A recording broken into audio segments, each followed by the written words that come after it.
সেই শ্রেষ্ঠ নবীর উম্মত হিসাবে দুনিয়ার প্রতি আসলে এসেছিল বলে আলহামদুলিল্লাহ। আমার মুসলিমরা আমি সরাসরি আলোচনা আপনাদের সময় খুবই কম, তাছাড়া সামনে ফাঁকা পিঠ, কোনো সমস্যাই নেই। মসজিদে ওয়াজ করতে খুবই ভালো লাগে, সামনে অনেক মসজিদে থাকি। আর আমাদের জালসার সামনে প্রধান বক্তা যখন আসবে তখন মসজিদে আসবে, আমি ছোট ছোট কচি কচি ঘাসের সাথে কথা বলার জন্য আসছি। সকালে ভালো আছেন তো সবাই? জবাব না আসলে সবার সাথে আমি বুঝতে পেরেছি কচি কচি ঘাসগুলো বলছে ভালো। এবং শুনেছিলাম এই দুনিয়ার পরে আমাদেরকে সর্বপ্রথম যেই পথে যে ঘরে প্রবেশ করতে হয় আমরা সকলেই জানি, তা হলো এই কবর।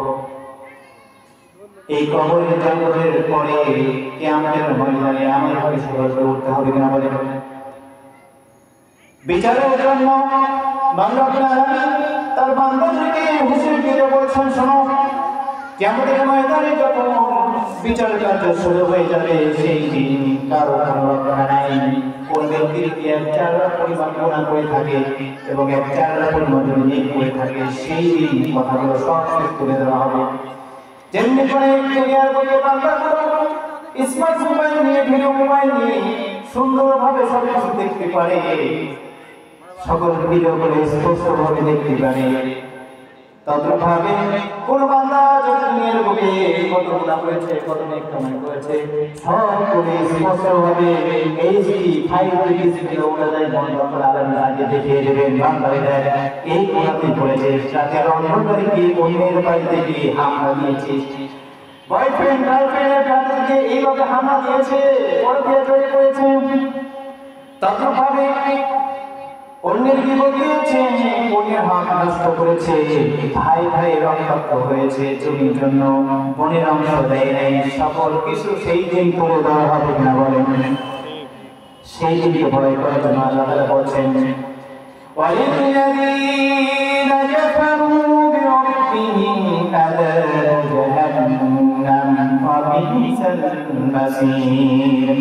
29 নম্বর পারা সূরাতুল মুলকে মহান রব্বুল আলামিন বলছে, যখন হিসাব নিকাশ করার পরে যখন কাফেরদেরকে ক্যাথালুগ জাহান্নামের জন্য কাফেরদেরকে যখন নিয়ে যাওয়া হবে, বি'সাল মাসীর যখন নিয়ে যাবে ঢাকায় ইদা উলকু ফিহা সামিউ লাহা শাহীকান ওয়া হিয়া তাফুর। আর কি হবে বান্দারা শোনো, জাহান্নাম বলো ওই তখন সঙ্গে সঙ্গে জাহান্নামীদেরকে দেখে এত রাগে গুছায় ফেলে পড়বে, জাহান্নাম রাগে গুছায় ফেলে পড়বে, টাকার কামাই দুনিয়ার বয়স অর্জন করবে। এমন গর্জন, এই গর্জন শুনে জাহান্নামীরা যেতে যাবে না, ফিরে আসতে যাবে। ফেরেশতারা সঙ্গে সঙ্গে ধরে ফেলবে, পাকড়াও করে ফেলবে, যা যাবে না, বিচার কার্য শেষ হয়ে গেছে, তোকে এবার জাহান্নামে যেতে হবে, চল তোকে জাহান্নামের গর্তের মধ্যে ফেলে দেব।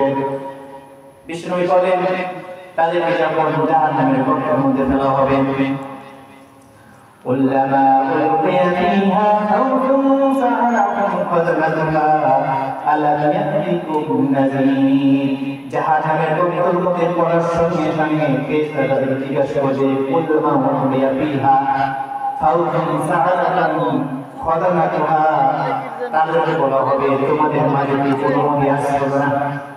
তোমাদের মাঝে কি কোনো সতর্ককারী দুনিয়ার বুকে কেউ কি তোমাদেরকে সতর্ক করে নাই? তোমরা বড় বড় খারাপ জাহান্নামের মধ্যে এসেছো, এর থেকে বড় বড় কপাল কার হতে পারে? জাহান্নাম কত কষ্টের জায়গা, আগুনের জায়গা, এইখানে পুরাইবে তোমরা কি জানো না? জাহান্নামে পড়ার পরে জাহান্নামের ফেরেশতা যখন এই প্রশ্ন করবে, তখন তারা উত্তর কি বলবে?